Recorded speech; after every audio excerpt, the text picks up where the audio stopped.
বুধবার বিবিসি বাংলাকে দেয়া এক সাক্ষাৎকারে বিএনপির মহাসচিব মির্জা ফখরুল ইসলাম আলমগীর নির্বাচন সরকার এবং নতুন রাজনৈতিক দল গঠন নিয়ে বেশ কিছু মন্তব্য করেন। সাক্ষাৎকারে মির্জা ফখরুল ইসলাম আলমগীর বলেন, ছাত্ররা রাজনৈতিক দল গঠন করার পরও যদি সরকারে তাদের প্রতিনিধি থাকে তাহলে সরকার নিরপেক্ষ থাকতে পারবে না। ছাত্রদের প্রতিনিধি সরকারে রেখে নির্বাচন মানবে না রাজনৈতিক দলগুলো।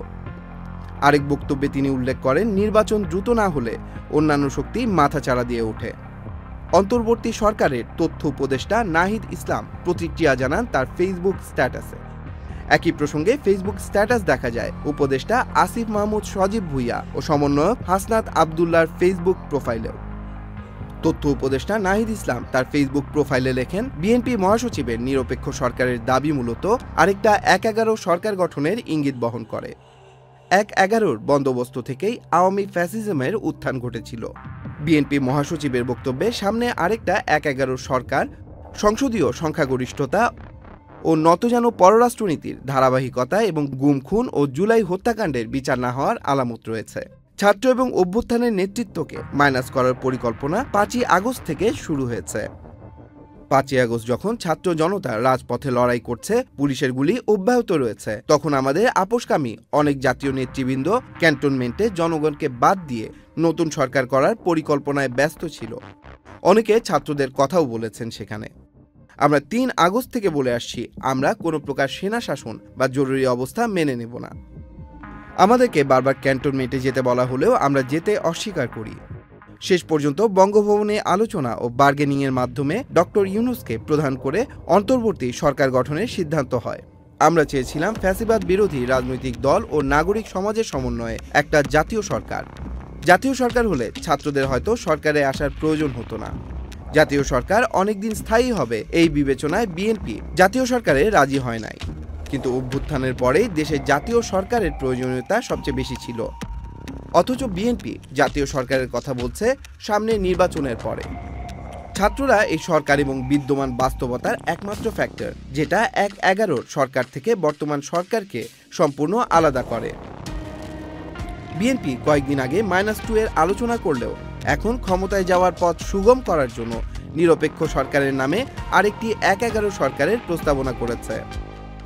এ ধরনের পরিকল্পনা গণতন্ত্র ও জাতীয় স্বার্থের বিরুদ্ধে যাবে এবং ছাত্র জনতা কোনোভাবেই এটা মেনে নেবে না। আমি মনে করি এটা বিএনপির বিরুদ্ধেও ষড়যন্ত্র। আর এই সরকার জাতীয় সরকার না হলেও সরকারে আন্দোলনের সব পক্ষেরই অংশীদারিত্ব রয়েছে এবং সব পক্ষই নানান সুবিধা ভোগ করছে। সরকার গঠনের আগেই ৬ আগস্ট অ্যাটর্নি জেনারেল এবং পুলিশের আগের আইজি নিয়োগ হয়েছিল, যারা মূলত বিএনপির লোক। এরকমভাবে সরকারের উপর থেকে নিচ পর্যন্ত নানান স্তরে বিএনপিপন্থী লোকজন রয়েছেন। নির্বাচনে নিরপেক্ষতার কথা বললে এই বাস্তবতাও মাথায় রাখতে হবে। রাষ্ট্রপতি পরিবর্তন, সংস্কার, নতুন সংবিধান এবং জুলাই ঘোষণা সব ইস্যুতেই বিএনপি বিরুদ্ধে অবস্থান নিয়েছে। অথচ এগুলো কোনোটাই ছাত্রদের দলীয় কোনো দাবি ছিল না।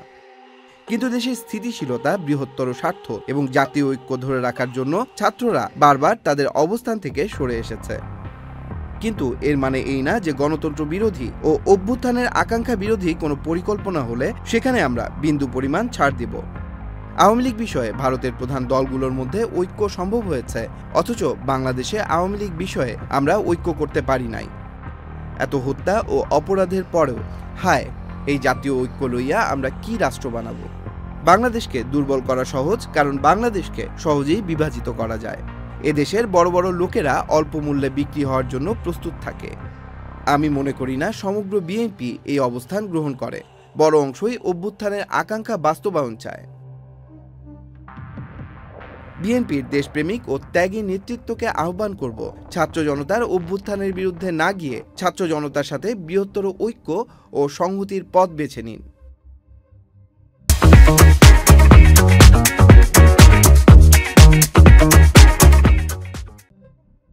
সমন্বয়ক হাসনাত আবদুল্লাহ এ বিষয়ে লেখেন, যারা আন্দোলনের ডাক দিয়ে নিজে মাঠ থেকে সরে যেত, তারাই এখন আঁতাতে রাজনীতি, ভারত নির্ভর কূটনীতির মাধ্যমে আওয়ামী লীগের পুনর্বাসন চাচ্ছে।